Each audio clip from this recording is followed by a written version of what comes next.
Hello guys, I am निकी और आप देख रहे हैं अपने YouTube channel I Q students point. Guys, जैसा कि आपको पता है कि हमारे YouTube channel I Q students point पर आपको आपके कोर्सेज़ के अकॉर्डिंग क्लासेस प्रोवाइड की जा रही हैं। आज की जो हमारी क्लास है वो BA programme political science second year fourth semester के स्टूडेंट्स के रिगार्डिंग है। और उन बच्चों को पता है कि यूनिट 1 हमने कंप्लीट कर ली है एंड यूनिट 2 में फर्स्ट टॉपिक कंप्लीट है और सेकेंड टॉपिक का हाफ से भी हाफ कंप्लीट है। आज की वीडियो में हम देतांत और उसका उत्थान और पतन पढ़ेंगे। ठीक है, इसमें फिर ये आपका ये जो पूरे यूनिट में जो सेकंड टॉपिक है ये हाफ कंप्लीट हो जाएगा। उसके बाद जो हाफ बचेगा वो हम जल्द से जल्द आगे के पार्ट्स में कंप्लीट कर लेंगे। ठीक है, आज की वीडियो में हम देतांत का उत्थान और पतन पढ़ेंगे, लेकिन आप लोगों को इसका ये पढ़ने से पहले इससे पहले वाली जो वीडियो है शीत युद्ध के चरण युद्ध और पहला शीत युद्ध, ये अटेंड करनी बहुत ज़्यादा ज़रूरी है। अदरवाइज़ आप लोगों को समझ नहीं आएगा कि आगे हमने क्या पढ़ना स्टार्ट किया है या फिर हम कहाँ से क्या पढ़ रहे हैं। ठीक है, लेट्स स्टार्ट स्टूडेंट्स। देखिए, यहाँ पर बात आती है पूर्व पश्चिम तनाव में शैथिल्य। अब आप लोग ये जानते हैं कि जब जर्मन और जापान को हराने के लिए सोवियत संघ और यूएसएसआर और यूएसए ने जब आपस में मित्रता कर ली थी, आपस में उनकी बहुत अच्छी फ्रेंडशिप हो गई थी, तो उसके बाद एकदम अचानक ऐसा क्या हो गया था जो दोनों में लड़ाई हो गई थी। तो ये दोनों ही पूर्व पश्चिम कहलाने लगे थे और उस टाइम पे एकदम पता नहीं क्यों इनकी रिलेशनशिप था, इनकी फ्रेंडशिप थी, वो एकदम ख़त्म हो गई और इनके अंदर एक तनाव सा बढ़ गया था जिसको शीत युद्ध का नाम दिया गया, जिसकी वजह से शीत युद्ध जन्म हुआ। ठीक है, तो शीत युद्ध के चरण और पहला शीत युद्ध मैं आपको पढ़ा चुकी हूँ। अब उसके आगे की देतांत देखिए स्टूडेंट, देतांत एक ऐसा इंपॉर्टेंट टॉपिक है जिस पर सेपरेट क्वेश्चन आना बहुत ज़रूरी होता है और आ भी सकता है। ऐसा नहीं है कि आएगा ही आएगा, बट आ सकता है बिकॉज प्रीवियस ईयर्स में मैक्सिमम टाइम देतांत क्वेश्चन आया है। और ये क्वेश्चन इतना मतलब स्पेशल इसलिए रखा जाता है क्योंकि ये शीत युद्ध के बाद का ऐसा टाइम था जिसमें शांति देखी जा सकती थी और जाती भी थी, लेकिन उस तरीके से नहीं जैसे बिल्कुल शांति करवा दी जाए। क्योंकि सबको ये लग रहा था कि जब सेकेंड वर्ल्ड वॉर ख़त्म हुआ तो सब कुछ ठीक हो जाएगा, लेकिन उसने शीत युद्ध को जन्म दिया, कोल्ड वॉर को। और कोल्ड वॉर ख़त्म होने से पहले सबको ये लग रहा था कि थर्ड वर्ल्ड वॉर भी होकर रहेगी, बट ऐसा कुछ हो नहीं पाया। तो ये मैंने आप लोगों को यहाँ पे ईयर्स लिखे हैं अच्छे से समझाने के लिए कि आप लोगों को बहुत अच्छे से समझ में आ जाए कि कौन से ईयर में क्या हुआ था क्या नहीं हुआ था। इस वजह से मैंने यहाँ पे ईयर लिख दिए हैं। ठीक है, अब इसमें पूर्व पश्चिम तनाव में शिथिलता, relaxation in the east west 1962 से 1975। अब आप जानते हैं 1945 से 1961 तक शीत युद्ध चला था, लेकिन ये उसके बीच में ये इसलिए दिया जाता है क्योंकि इसको बीच में पढ़ना ज़्यादा ज़रूरी होता है। तनाव शैथिल्य या देतांत को, इसको शैथिल्य भी बोलते हैं, देतांत भी बोलते हैं। तो क्वेश्चन में आप लोग कंफ्यूज मत होइएगा कि शैथिल्य आ गया मैम, आपने तो पढ़ाया ही नहीं था। तो शैथिल्य और देतांत दोनों एक ही चीज़ है। सबसे पहले बात आती है 1945 से 1962 को लेकर। इसमें ये हुआ था कि इसके मिड टाइम में इन दोनों ये यहाँ से 45 से 62 के ईयर के मिड टाइम में शीत युद्ध से जो मतलब एक संबंध बन गया था, इसका अर्थ ये बिल्कुल भी नहीं था कि दोनों जो शक्ति गुट हैं उनके बीच में तनाव के लेवल को बहुत ज़्यादा बढ़ोतरी मिलती जाएगी। किसी ने भी, क्योंकि शीत युद्ध आप जानते हैं वो विचारधारा वाला युद्ध था, कोई उसमें वेपन्स वगैरह यूज़ नहीं हुए, तो इस वजह से सबको ये लगता था कि भाई ऐसा कुछ नहीं होगा। बट फिर भी मैंने आपको पढ़ाया है पीछे कि वो विचारधारा वाले युद्ध में ही कितने ज़्यादा नुकसान हो चुके थे, जो कि एक तरीके से वेपन्स वाले में भी नहीं हुए थे। इतने सारे फिलोसफर्स मैंने आपको पढ़ाए हैं, अलेक्जेंडर हैं और भी बहुत सारे हैं, लिपमैन हैं, उन्होंने यही बोला कि ये एक विचारधारा वाला युद्ध था, लेकिन उन वेपन्स वाले युद्ध से ज़्यादा खतरनाक युद्ध ये रहा था। तो उसके बाद इसमें यह आया कि इस बीच में तनाव में कमी में भी बहुत कम चीज़ें समय रह गया था कि तनाव जैसे जो बढ़ता जा रहा था उसको ख़त्म करने में बहुत कम समय रह गया था। एग्जाम्पल के तौर पे 1953 से 1956 की अवधि में पूर्व पश्चिम संबंधों में सुधार हुआ था। ये टाइम आप जानते हैं ये टाइम वो टाइम है आपका जब इसमें मतलब दोनों में आपस में संधियाँ भी होने लगी थी, गुप्त संधियाँ होती थी। और अगर मैं आप लोगों को गुप्त संधियाँ पढ़ाने बैठूँ स्टूडेंट्स, तो आपका सिलेबस कभी ख़त्म नहीं होगा। इस वजह से आप लोगों के सिलेबस में आपको ये नहीं पढ़ाई जाती हैं। ऑनर्स के स्टूडेंट्स को पढ़ाई गई हैं। अगर आप लोगों को फिर भी समझना है कुछ बात, तो आप मुझसे कमेंट बॉक्स या टेलीग्राम में पूछ लीजिएगा। नॉलेज के लिए अच्छा रहता है, बट आपके सिलेबस में नहीं है तो कोई फ़ायदा नहीं है आपको पढ़ाकर, ठीक है। सो उसके साथ कैंप डेविड ने 1959 के शिखर सम्मेलन में तनाव शैथिल्य के संकेत देखे थे। और 1960 अक्टूबर से 1962 तक शीत युद्ध अपनी जो एक लेवल था ना उस तक पहुंच गया था। मतलब कि हाँ ठीक है, सबको लगता था शीत युद्ध चल रहा है ठीक है। क्यूबा संकट, जो क्यूबा मिसाइल संकट था, उसके बाद लगभग 12-13 वर्ष तक ये ऐसे समय रहा था जब तनाव में बहुत ज़्यादा कमी और एक तरीके से रिलैक्सेशन दिखने लगा था। कि हाँ, अगर शीत युद्ध हो भी रहा है तो ये देखा जा रहा है कि यहाँ पे जो एक तरीके से रिलैक्सेशन ठहर गए हैं, सब चीज़ें ठहर गई हैं, आगे बढ़ नहीं रही हैं। क्योंकि मैंने आपको पिछली क्लास में जो एग्जांपल्स दिए थे कि मान लो मेरी और मेरे किसी स्टूडेंट में आपस में लड़ाई है और हम लोग बिना वेपन्स के, बिना किसी चीज़ के लड़ रहे हैं, और मेरे दिमाग में ये चल रहा है कि वो मुझे इस तरीके से मार सकता है, वो मुझे इस तरीके से मार सकता है, और वो स्टूडेंट भी सोच रहा है कि मैम मुझे इस तरीके से नुकसान पहुंचा सकती हैं। तो वो तो हमारे दिमाग में चल रहा है, वो हमारी विचारधारा है, वो कोई ऐसी बात नहीं है कि पूरी दुनिया में फेमस है या फिर सबको पता है, दूसरी कंट्रीज़ को, दूसरे टीचर्स को, दूसरे स्टूडेंट्स को, है ना। तो वो एक विचारधारा के रूप में जो बात चल रही थी, उस चीज़ में जब ये वाला टाइम आया था, ये वाला टाइम पीरियड आया 1962 से 1975 तक का, इसमें एक ठहराव आ गया था कि ना मैंने स्टूडेंट के बारे में गलत सोचने लगी, ना वो मेरे बारे में गलत सोचता था, दोनों ठहर गए एक जगह पर। उसके बाद 1953 की बारी आई और 1953 में स्टालिन की मृत्यु हो गई, और उसके बाद दोनों शक्ति के जो गुट थे उनके संबंधों में सुधार होने लगे थे। और 1953 में ही कोरिया युद्ध भी हुआ था। फिर 1954 में जिनेवा सम्मेलन में हिंद चीन के संबंध में शांति समझौते हुए थे, ठीक है। आप लोगों को मैंने पिछली क्लास में बताया था, हिंदी चीनी भाई भाई के नारे के बाद जो एकदम चाइना और इंडिया के संबंध बिगड़े थे वो आज तक बिगड़े हुए हैं, और हमेशा वॉर के लिए प्रिपेयर रहते हैं चाइना वाले भी, कि कभी भी वॉर कर लो, हमें कोई प्रॉब्लम नहीं है, हम कर सकते हैं। बट वॉर से कोई फ़ायदा नहीं है, इस वजह से इंडिया चुप रहता है। तो यहाँ पर जो हिंदी चीनी भाई भाई वाले नारे लगने स्टार्ट हो गए थे, आपने 12th में पढ़ा था, कितने कार्टून्स भी देखे थे हिंदी चीनी भाई भाई वाले, कि अमेरिका को ऐसे नीचे गिरा हुआ दिखाया, इंडिया और चाइना को साथ में दिखाया।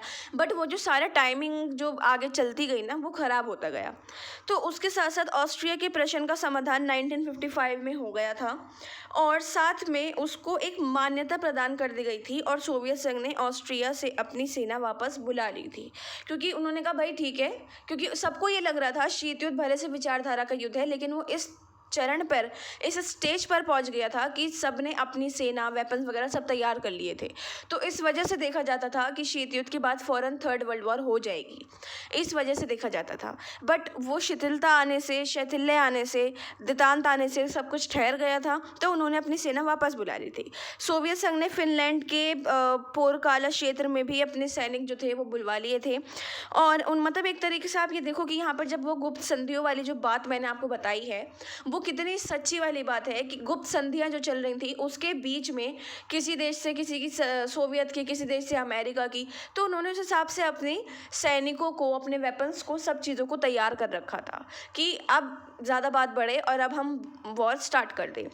उसके साथ साथ पश्चिम जर्मन में चांसलर जो थे उनका नाम आडेनॉर था, और उन्होंने उनको मॉस्को यात्रा के लिए इनवाइट किया गया था।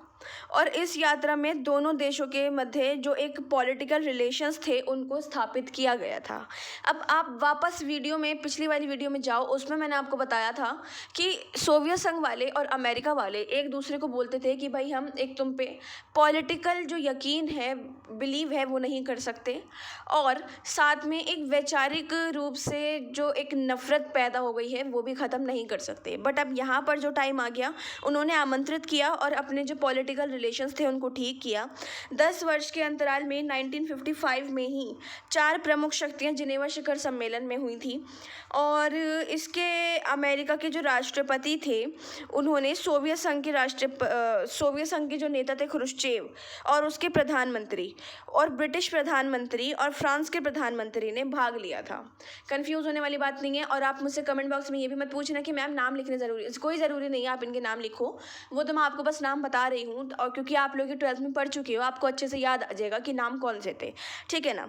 सो इसमें अमेरिका के राष्ट्रपति थे, सोवियत नेता थे और सोवियत के ही प्रधानमंत्री भी थे, ब्रिटिश प्रधानमंत्री थे और फ्रांस के प्रधानमंत्री शामिल हुए थे।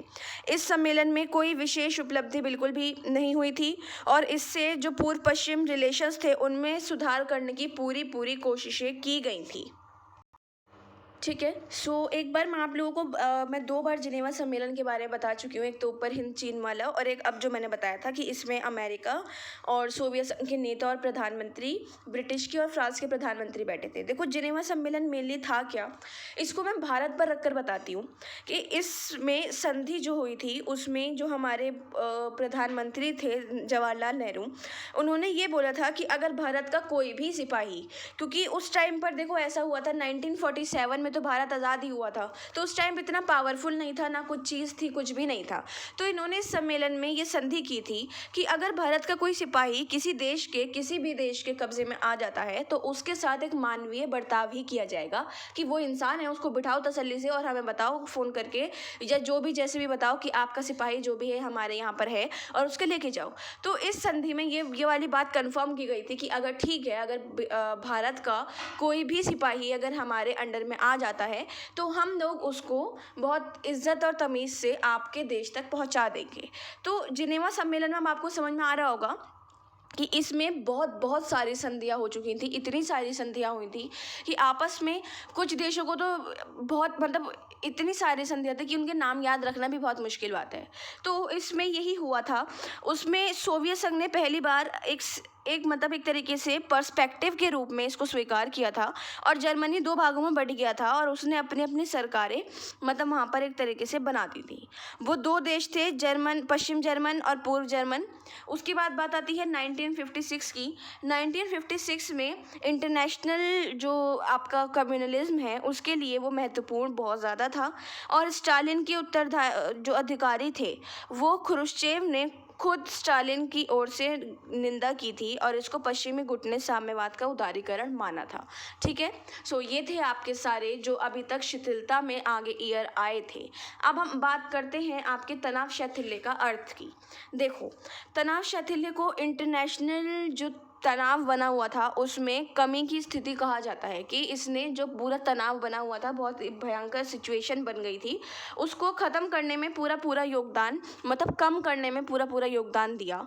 और तनाव शैथिल्य एक नॉर्मल स्थिति नहीं की जा सकती है क्योंकि वो नॉर्मल स्थिति हो ही नहीं सकती। क्यों नहीं हो सकती? क्योंकि इतने ज़्यादा वॉर के जब चांसेस बढ़ गए थे, वॉर होने लाजमी था, ज़रूरी थी, तो उस टाइम पे इसने एक ऐसा काम किया था कि सब लोग हैरान रह गए थे और इसको एक सामान्य या नॉर्मल सी स्थिति बोला ही नहीं जाता था। इस शब्द का प्रयोग शीत युद्ध के टाइम में पूर्व पश्चिम तनाव को कमी लाने के लिए यूज़ किया गया था और तनाव शैथिल्य की अवधि में शीत युद्ध समाप्त नहीं हुआ था लेकिन तनाव में बहुत हद तक कमी आ गई थी, ठीक है। और समझौते के संकेत भी बहुत ज़्यादा मिलने लगे थे कि ठीक है, आपस में समझौते होने लगे थे कि अब अगर ऐसा कुछ होगा तो ये होगा, ऐसा कुछ होगा तो ये होगा। बहुत सारी संधियाँ होती थी, उसमें ये लिखवाया जाता था बाकायदा कि अगर जैसे मैं आपको एक एग्जाम्पल के तौर पर संधि बताऊँ, मान लो अमेरिका और सोवियत संघ के बीच में संधि हुई है और उन दोनों में संधि हो गई कि अगेन जो हमारी मित्रता जर्मन और जापान को ख़त्म करने के टाइम पर थी, हम वही कर रहे हैं। लेकिन उस संधि में अमेरिका ने अगर ये शर्त रख दी कि अगर मैं चाहूँ किसी और देश के साथ मिल सकता हूँ तो मुझे रोका नहीं जाएगा, तो इस संधि में ये वाली बात भी रखी जाएगी। तो इस टाइप की संधियाँ होती थी।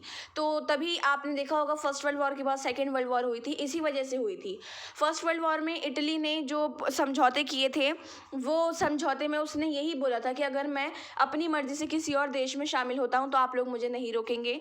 और हंगरी ने मजबूरन, जर्मन और हंगरी ने उसको जाने दिया और वो दूसरे मित्र राष्ट्रों के साथ मिल गया था। तो सेम यहाँ पर ऐसी टाइप की संधियाँ होती थी। उसके साथ साथ तनाव में कमी हुई थी और ये मतलब एक तरीके से इसको नापा जाता था। नापा जाता, अब क्यों ये वाली बात बोली जाती है, क्योंकि तनाव में इतना ज़्यादा बढ़ा हुआ था और उसमें जब कमी हुई थी तो उसको नापना बहुत ज़्यादा ईज़ी हो गया था कि यार इतना ज़्यादा तनाव बढ़ा हुआ था और एकदम इतनी ज़्यादा कमी दिखने लगी, ये बहुत अच्छी बात है। उसके बाद पूर्व पश्चिम संघर्ष में बहुत ज़्यादा चेंजेस भी दिखने लगे थे। और कोरल बेल बोलती हैं कि इनके अनुसार तनाव शैथिल्य का अभिप्राय है तनाव सोच समझकर और जानबूझकर प्रयासों का परिणाम था।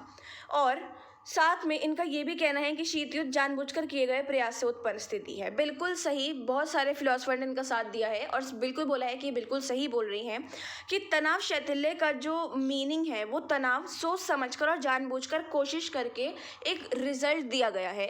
जो रिलैक्सेशन है उसको तनाव को सोच समझकर और जानबूझकर कोशिश करने पर रिजल्ट दिया गया। और इनका ये भी कहना था कि शीत युद्ध जो है, कोल्ड वॉर जो है, वो जानबूझकर किए गए कोशिशों से उत्पन्न एक स्थिति बनी थी, सिचुएशन बनी थी।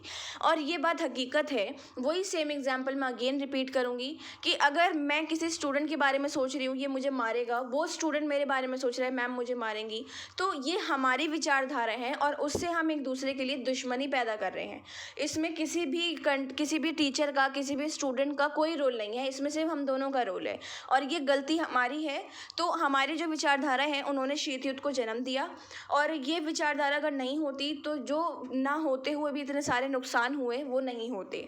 ये वाली बात कोरल बेल ने इसमें बोलने की कोशिश की है। ठीक है, उसके साथ इन्होंने ये भी बोला है कि तनाव शैथिल्य की समीक्षा में अमेरिका और सोवियत संघ के तनावों में कमी पर ही नहीं थी बल्कि इन दोनों देशों और चीन के बीच तनाव में कमी पर भी ध्यान आकर्षित किया गया था। कि ऐसा नहीं है सोवियत संघ और अमेरिका में ही ये सब चल रहा था, चाइना भी इसमें इन्वॉल्व था। और चाइना का नाम इतना ज़ोर शोर से नहीं लिया जाता क्योंकि जो ये शीत युद्ध था वो दो गुटों में बटा हुआ था, यूएसएसआर और अमेरिका में। ठीक है ना। उसके साथ साथ इन्होंने ये बोला कि उनका कहना है कि झगड़ों के लिए दो लोग या फिर दो देश का होना ज़रूरी है, तो फिर तनाव शैथिल्य के लिए 2 या 3 की आवश्यकता भी है। मतलब उन्होंने ये बोलना चाहा है कि अगर झगड़े के लिए 2 देशों का, 2 व्यक्तियों का होना ज़रूरी है तो रिलैक्सेशन बनाने के लिए 2 या 3 देशों का होना बहुत ज़्यादा ज़रूरी है। और उन्होंने ये बोला कि मैं तनाव शैथिल्य को ऐसी अमेरिकी कूटनीति रणनीति मानती हूँ जो कि 3 शक्तियों के संतुलन में सोवियत संघ तथा चीन दोनों के संदर्भों में अपनाई गई। और कोरल बेल ये भी मानती हैं कि चीन के साथ तनाव शैथिल्य अधिक महत्वपूर्ण उपलब्धि थी। ठीक है। तनाव शैथिल्य के लिए जो सोवियत कम्युनिस्ट पार्टी थी उसके महासचिव और राष्ट्रपति ब्रेजनेव थे। उन्होंने रूसी भाषा में एक राजियाटका नाम का वर्ड का यूज़ किया था। ठीक है। अगर आप लोगों को ये वर्ड ना समझ में आए तो आप मुझसे कमेंट बॉक्स या टेलीग्राम चैनल पर पूछ लेना, मैं बता दूंगी। उसके साथ इस शब्द का जो शाब्दिक अर्थ है ना वो ये है कि टू डिस्चार्ज अ वेपन, किसी अस्त्र को खाली करना। ठीक है। तो शीत युद्ध के संबंध में एक तरीके से इसका जो अर्थ है वो ये बताता है कि तनाव शैथिल्य का अर्थ सबसे पहले शीत युद्ध पर काबू पाना और फिर सामान्य स्थिति की ओर ज़्यादा से ज़्यादा ध्यान देना। ठीक है। अब यहाँ पे ये पिक्चर्स आप देख रहे हो जो मैंने लगाई हैं, ये आप सबसे पहले ये वाली पिक्चर देखो कि अमेरिका पीपल्स एंड सोवियत और पीपल्स। ठीक है। अमेरिका जो है वो स्टार्टिंग से अपने पीपल्स को लेके बहुत ज़्यादा, अपनी जनता को लेके बहुत ज़्यादा साथ चला, तो तब से आज तक वो तभी इतनी पावरफुल कंट्री है। और सोवियत, और आप ये देख रहे हो पीपल्स की हथकड़ी बंधी हुई है, मतलब ये मजबूरी में बंधे हुए हैं। तो ये जो सोवियत नेता थे ये ज़बरदस्ती करते थे लोगों पे, एंड में ही इतने बुरे बुरे नेता आने लगे थे कि लोग खुद कहते थे कि अगर हमें मौका मिले तो हम इनको मार दें। ठीक है। उसके साथ साथ यहाँ पर ये जो मैंने यहाँ पे बर्ड ये लगाया, ये स्टूडेंट्स शांति का प्रतीक माना जाता है, पीस के लिए इसको यूज़ किया जाता है साइन को, और दितांत में इस चीज़ को बहुत ज़्यादा देखा गया है। तो जब भी इसकी कोई मीटिंग बैठती थी, कुछ होती थी, तो इस साइन का यूज़ बहुत ज़्यादा किया जाता था। ओके। उसके बाद है तनाव शैथिल्य की प्रगति, प्रोसेस ऑफ दितांत। ठीक है। इसमें क्यूबा मिसाइल संकट जो था वो इतना ज़्यादा गहरा था कि पूरे वर्ल्ड के नेताओं ने ये सोच लिया था कि 3rd वर्ल्ड वॉर होगी ही होगी। क्यूबा मिसाइल संकट आप जानते हैं कितना भयानक संकट रहा था। स्टूडेंट, आपने क्यूबा मिसाइल संकट तो 12th में पढ़ा था और उस पे बहुत बड़ा क्वेश्चन भी बोर्ड में आए थे। तो उसमें मतलब मेनली क्या है, जो क्यूबा जो है वो कैरेबियन सी में स्थित एक छोटा सा द्वीप समूह है। और क्यूबा मिसाइल संकट का मेन क्या था कि शीत युद्ध में अक्टूबर 1962 में सोवियत संघ, क्यूबा और अमेरिका के बीच में एक टकराव था। और सितंबर 1962 में क्यूबा और सोवियत सरकारों ने चोरी छिपे क्यूबा में महाद्वीप अमेरिका के अधिकांश भागों पर मार सकने के लिए क्षमता वाली बहुत सारी मिसाइलें लगानी शुरू कर दी थी। क्यूबा जो है अमेरिका के पास है, अमेरिका के बिल्कुल पास में है, और उन्होंने चोरी छुपे लगाने शुरू कर दी थी कि अब हम अमेरिका पर हमला कर देंगे। तो ये चोरी चोरी लगाते थे मिलकर, इन दोनों ने आपस में एक गुट बना लिया था। तो ये वाली बातें इसमें मैं आपको बताना चाह रही थी। दोनों जो महाशक्तियां हैं उनका विश्वास ये हो गया था कि अगर परमाणु युद्ध हुआ तो वो एंडिंग मानी जाएगी इस दुनिया की, तभी उसको थर्ड वर्ल्ड वॉर का नाम दिया गया था। दोनों ये मानते थे क्योंकि दोनों की ही तैयारी इतनी ज़्यादा थी और दोनों ही अच्छी पावरफुल कंट्री थी। और पूरे यूनिवर्स में आधी यूनिवर्स सोवियत के पास, आधा अमेरिका के पास था। तो ये साफ जाहिर हो गया था कि अगर ऐसा हुआ तो दुनिया बिल्कुल ख़त्म हो जाएगी, सब बर्बाद हो जाएगा, ना लोग बचेंगे, ना कारोबार, ना कुछ भी नहीं। और ये बात मतलब ये स्पष्ट भी थी कि शांति बनाए रखना बहुत ज़्यादा ज़रूरी है, भले से शीत युद्ध। जब देखो, अब यहाँ बात देखो, दिमाग की इन लोगों की खराबी, इन लोगों को पता है कि युद्ध होना बिल्कुल होगा ही होगा, लेकिन फिर भी इन्होंने शीत युद्ध बंद नहीं करा था। ये देखो इनकी बातें।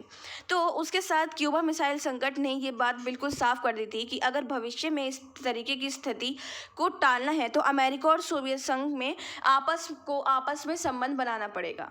क्योंकि क्यूबा जो था वो अपने आप को मतलब बहुत एक पावरफुल सा समझने लगा था इस टाइम पे। ज़रूरी नहीं है कि अमेरिका और सोवियत संघ ही उभर रहे थे, बहुत सारी ऐसी कंट्रियाँ थी जो उस टाइम पे उभर रही थी। चाइना थी, क्यूबा था, और भी बहुत सारी जगहें थी। तो उस टाइम पे ये सारे जो देखा गया था, तो उसने ये बोला, सोवियत संघ को दावत दी कि भाई तुम आओ और तुम हमारी जगह पे मिसाइल छुपाओ और मौका देखो, अमेरिका पे हमला कर दो। ठीक है। तो उसके साथ मॉस्को और वाशिंगटन के बीच में भी एक दूरभाष संपर्क, जिसको हॉटलाइन बोलते हैं, वो स्थापित की गई थी। और इसमें दोनों देशों के शिखर नेता जो हैं वो किसी भी संकट के समय फ़ौरन संपर्क कर सकें, इसलिए ये बनाई गई थी। कि अगर मान लो कि अगर जैसे कि मेरी और मेरे स्टूडेंट से मेरी बहुत अच्छी बातचीत हो गई कि नहीं नहीं हम लड़ेंगे नहीं, और उस बीच में कोई और टीचर या स्टूडेंट ने आके आग लगा दी कि मैम वो तो ऐसे बोल रहा था, वो फिर किसी और स्टूडेंट ने उससे बोला कि यार मैम तो ऐसे बोल रही थी, तो हम दोनों ने आपस में एक हॉटलाइन, दूरभाष संपर्क बना दिया कि अगर ऐसा कुछ होता है तो हम जल्दी से जाके बातचीत कर सकें कि भाई ऐसा हुआ भी है या नहीं। और ये बात सबसे अच्छी रहती थी कि अगर ऐसा कुछ होता था तो दोनों देश के नेता साफ बोलते थे कि हाँ हमने ऐसा किया, क्योंकि दोनों पावरफुल कंट्रियाँ थी, दोनों को छुपने की ज़रूरत ही नहीं थी। इस वजह से तनाव को कम करने के लिए 1962 में बहुत सारे समझौतों पर सिग्नेचर करवाए गए, हस्ताक्षर किए गए। और इन समझौतों में जो आपके जो आंशिक परमाणु परीक्षण निषेध संधि है, ये रही वो partial nuclear test ban treaty, जिसको पीटीबीटी बोलते हैं। स्टूडेंट्स, ये आपके कम्पिटिटिव एग्ज़ाम में भी आ जाती है कि पीटीबीटी कौन से ईयर में हुई थी, और या फिर ऐसा आ सकता है कि इस ईयर में कौन सी जो ट्रीटी थी वो हुई थी। 1962 का मैंने आपको बता दिया। उसके साथ में पीटीबीटी पर ये आपका है कि मतलब partial nuclear test ban treaty बनाई गई थी कि भाई अब ये जो न्यूक्लियर है ना, इन पे बैन लगाए जाए, क्योंकि उससे इतना ज़्यादा नुकसान होने लगा था। जहाँ पर उनको टेस्ट किया जाता था, टेस्ट बैन ट्रीटी थी ये, जहाँ इनको टेस्ट किया जाता था वहाँ की ज़मीन बंजर हो जाती थी, ना घर बनने लायक जगह, ना खेती करने लायक जगह, और ऐसे वो जगह बंजर पड़ी रहती थी। और दूसरा टेस्ट वहाँ पे कर भी नहीं सकते थे, वो जगह इतनी ख़राब हो जाती थी। अगर करते तो वहाँ पे इतना गहरा गड्ढा हो जाता कि बता नहीं सकते थे। तो इस वजह से इस पर बैन लगाया गया कि कितनी पावरफुल कंट्री हो, कुछ भी हो, वो ऐसा कुछ नहीं करेगी। उसके बाद 1963 की बारी आई। 1963 में ये वो करा गया कि ब्रिटेन, अमेरिका और सोवियत संघ ने एक ट्रीटी पे हस्ताक्षर किए थे, और उसमें परमाणु परीक्षण पर रोक लगा दी गई थी। फिर उसके बाद 1955 की बारी आई। 1955 में 55 तक ये चलती रही और क्यूबा संकट था उसको बहुत ज़्यादा एक स्पीड दे दी गई थी। परमाणु परीक्षण जो ये संधि है उसने पर्यावरण को दूषित करा, मानव जीवन को संकट में डाल दिया, कारोबार खत्म हो गए, लोग खत्म हो गए, जो आगे जनरेशन्स आने लगी वो बर्बाद होने लगी। तो उसके साथ साथ फिर ये वाले जो थी इसको वायुमंडल में धरती के ऊपर और जल के अंदर भी प्रतिबंध लगा दिया गया, क्योंकि ये क्या करते थे, समुंदर में फेंक दिया करते थे उसको टेस्ट करने के लिए और उससे भी बहुत नुकसान होता था। जानवर मर जाते थे, वेल्स मर जाती थी और बहुत सारे जो पानी समुंदर के जानवर होते थे उनको इतना नुकसान होता था कि उनसे भी जो उनकी जनरेशन होती थी वो बिल्कुल भी ख़राब हो जाती थी और कुछ प्रजातियां तो लुप्त ही हो गई थी। और वायु में भी मना किया गया, क्योंकि कबूतर और जो बाकी जो सब चीज़ें थी उन सबको बहुत नुकसान पहुंचता था और साथ में सांस लेने की वजह से लोगों को भी सांस नहीं आता था, क्योंकि हवा में ऐसे केमिकल्स पैदा हो जाते थे जिनकी वजह से लोग मरने लगे थे। तो उसके साथ धरती के नीचे करने पर रोक नहीं लगाया गया अंडरग्राउंड में, कि भाई तुम नीचे जाके करो, तुम खुद मरो जियो, हमें उससे फ़र्क नहीं पड़ता, लेकिन ऊपर मत करो, दुनिया बर्बाद हो रही है। उसके साथ ये भी हुआ कि ये भी निर्णय मतलब ये हो पा रहा था कि धरती के नीचे भी इसको रोका जाए, क्योंकि अगर नीचे से ही बेस ख़राब होगी तो ऊपर वाला तो हिलेगा ही हिलेगा। ये तो बिल्कुल जाहिर सी बात है, अगर आपके नीचे से बेस सही नहीं होगी तो ऊपर की चीज़ ख़राब होगी ही होगी। तो इस चीज़ पर भी रोक 1955 में लगाए जा रहे थे। उसके बाद 1964 है स्टूडेंट, ये इसको ठीक कर लिएगा। 1964 में पहला परमाणु परीक्षण जो था चीन ने किया था और पीटीबीटी, उसने भी जो पीटीबीटी है जो मैंने आपको बताई है, हस्ताक्षर नहीं किए थे कि भाई नहीं मैं बिल्कुल भी नहीं करूँगा, क्योंकि आप जानते हैं उस टाइम पे ये पावरफुल कंट्रियाँ थी तो इनके लिए ये सब चीज़ें इतनी मायने नहीं रखती थी। इस संधि के बावजूद भी चीन और फ्रांस ने हवा में इसको यूज़ किया था। इसके टेस्ट बैन होने के बावजूद इन्होंने वायुमंडल में इसका उपयोग किया और साथ में 1955 में ही अगेन प्रशांत महासागर में भी इसका मतलब चिंता दिखाई देने लगी थी। क्यों दिखाई देने लगी थी? क्योंकि वहाँ पर भी इसका टेस्ट करते थे। अब जो पूरे रास्ते बने हुए थे पहले तो ज़्यादातर ऐसा ही होता था स्टूडेंट्स, समुद्री मार्ग से व्यापार होता था पूरा, तो उसमें काफ़ी प्रॉब्लम्स क्रिएट होने लगी थी। वेल्स जो थी वो मर जाती थी और आप लोग जानते हैं जब वेल मरती है तो वो फूल जाती है और फूलने के बाद वो एकदम फट जाती है, तो उसके फटने से बहुत नुकसान होता था। वहाँ पे जो छोटे छोटे कस्बे गाँव बने होते थे वहाँ के लोगों को बहुत नुकसान होता था। उसके अंदर से ऐसे केमिकल्स निकलते हैं जिससे इंसान ज़्यादा देर तक ज़िंदा रह ही नहीं सकता। ठीक है, सो ये सारी चीज़ें प्रॉब्लम्स देखी गई। फिर बात आती है 1967 की। 1967 में ये हुआ था कि महाशक्तियों ने इस संधि पर हस्ताक्षर कर दिए थे। सभी ने कहा कि ठीक है हम इस चीज़ का यूज़ नहीं करेंगे और उसके बाद इन्होंने ये बोला कि नीचे जाकर हम पीटीबीटी का इस्तेमाल करेंगे और उस टाइम पे ये हुआ कि नहीं इस चीज़ पर भी रोक लगाओ, तो उन्होंने उस पर भी हस्ताक्षर कर दिए कि ठीक है भाई हम नहीं करेंगे। उसके बाद फिर अगेन 1967 के बाद 1996 आया और उसमें आई CTBT, comprehensive nuclear test ban treaty. इसमें क्या हुआ था कि एक मतलब जो जिनेवा में वेपन्स को मतलब रोकने वाला जो सम्मेलन हुआ था कॉन्फ्रेंस ऑफ डिसआर्मेंट के नाम से, उसमें बहुत बड़े तौर पर इस संधि पर रोक लगाने की बात चली थी और इसमें 1996 में भारत के विरोध के कारण इस संधि का अंतिम रूप नहीं देखा गया था। जो UN थी उसने 1996 में भारी बहुमत से जो CTBT है उसको स्वीकार कर दिया था, जिस पर बहुत सारे देशों ने हस्ताक्षर भी किए थे, लेकिन भारत इस संधि को मानता नहीं था, इसलिए उन्होंने इस पर हस्ताक्षर नहीं किए थे। उसके बाद आपकी आती है NPT की बात, न्यूक्लियर आपकी प्रोलिफरेशन ट्रीटी। तो इसमें परमाणु अप्रसार संधि में क्या देखा गया कि इसमें 1968 की बात है। 1968 में न्यूक्लियर नॉन प्रोलिफरेशन ट्रीटी हुई, इस पर हस्ताक्षर करवाए गए ब्रिटेन, अमेरिका और सोवियत संघ के। और इस संधि के बाद जो और गैर परमाणु अस्त्र देश थे उन्होंने भी हस्ताक्षर कर दिए थे। चीन ने 1992 में किए थे, उन्होंने कहा नहीं भाई मैं अभी नहीं कर रहा, अभी मुझे बहुत यूज़ करना है, अपने देश को आगे बढ़ाना है, वो नहीं मानता था। तो उसके साथ लेकिन बेस्ट बात उस टाइम पे ये थी स्टूडेंट्स कि बाकी जो देश थे वो मान गए थे और इतना नुकसान नहीं देखा जाता था। उसके बाद इस संधि में ये व्यवस्था की गई थी कि जो वेपन्स हैं उनको बिल्कुल ख़त्म कर दिया जाए, बिल्कुल ख़त्म रखो अपने पास, लेकिन उसको यूज़ अभी मत करो क्योंकि उससे बहुत नुकसान हो जाती हैं। उसके बाद 1971 और 72 तक लेकर पूर्व पश्चिम जो जर्मन था उसने बहुत सारे समझौतों पर हस्ताक्षर किए थे और सोवियत संघ और पोलैंड के साथ मैत्री संधियों पर हस्ताक्षर किए थे। फिर 1973 की बात आई। 1973 में यूएन के सदस्य जर्मन देश के लोग बनने लगे थे। जर्मन जो था वो यूएन का सदस्य बन गया था। और 1974 में एक मतलब फिर ये हुआ कि जो राष्ट्रपति निक्सन और सोवियत पार्टी के महासचिव ब्रेजनेव थे उन्होंने 1974 में 2 शिखर वार्ताएं भी रखी थी। मतलब आप यहाँ देख रहे हो ये सब ठीक होता जा रहा है। और उसके बाद लास्ट आता है 1975 में जो हेल्सिंकी सम्मेलन था उसमें पूर्व पश्चिम शिखर वार्ता नहीं हुई थी, तो इस वजह से आगे की बात को हम कंटिन्यू करेंगे। नेक्स्ट टॉपिक में मैं आपको हेल्सिंकी सम्मेलन पढ़ाऊंगी एंड देन दूसरा शीत युद्ध और यूएसएसआर का दबना और शीत युद्ध का अंत खत्म हो जाएगा। ठीक है स्टूडेंट्स, आज की क्लास के रिगार्डिंग कोई क्वेश्चन हो, डाउट या सजेशंस हो तो आप हमसे कमेंट बॉक्स या हमारे टेलीग्राम चैनल पे पूछ सकते हैं। So thanks for the watching and best of luck all.